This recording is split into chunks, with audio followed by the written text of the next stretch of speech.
మా యొక్క కొంగును కట్టి నీళ్ళ కొరకై విడిచిన కదా నా మహిమ చేత బాయిలోకి పోయి పాత్రను సిద్ధం చేశాను అని ఈ విధముగా వీరప్ప కప్ప రూపమున పోయి పాత్రను పగలగొట్టగా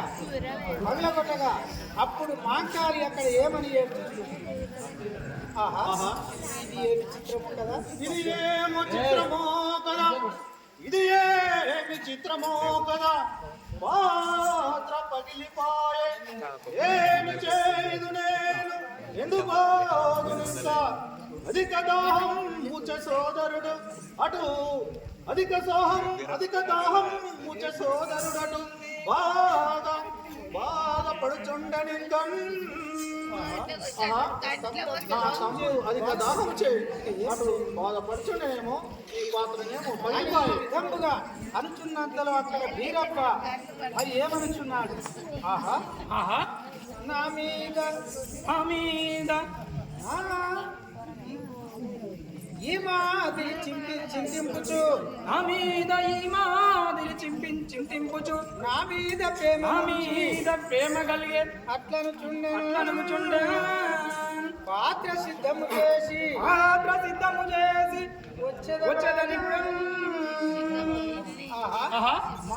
మా అక్కకు నా మీద ప్రేమ లేదనుకుంటే చూడమని పరీక్ష చేయదు కానీ నా మీద ప్రేమ బాగానే కలిగి ఉంటాను కదా, ఈ పాత్రను మంచిగా చేసేది కాక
తెలియకుండానే ఈ పాత్ర సిద్ధమై ఉండేను.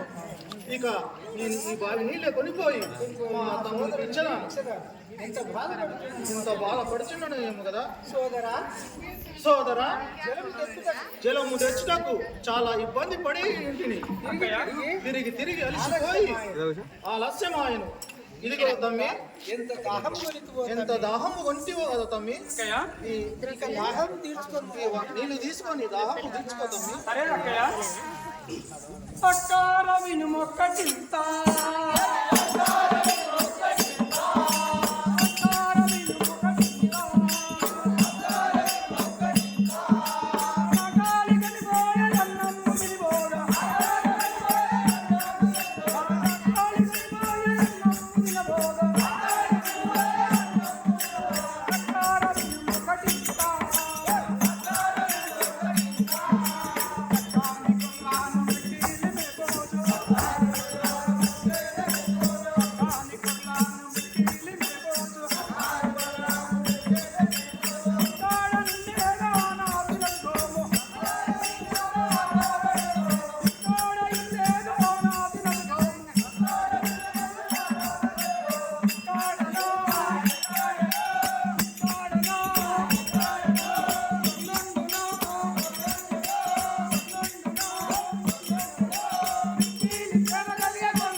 గీపు అక్కయ్య నేను ఈ గొల్లకాడనే ఉంటా. ఏమయ్యా ఏమయ్యా 7 కోయలుండగా మాకు 7 కోయలుండగా ఈ గొల్ల మలుపుతా మీకు ఎందుకయ్యా అక్కయ్య మనం ఇంటికి పోయి ఎంత అవుతుంది టైము? అక్కయ్య గొర్రెగా ఆయనకే నాకు గొల్లుగా ఆయనకే ప్రేమ కలిగి నేను ఇక్కడనే ఉంటా నేను ఇక్కడే ఉంటా అక్కయ్య. ఈ గొల్ల కాసుకుంటా.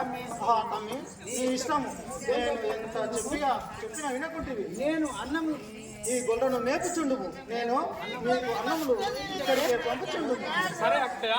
తమ్మి అలాగే ఈ గొర్రెను మంచిగా మేపుకుంటా ఉన్నాను తమ్మి గోవన్న ఏం చేయాలి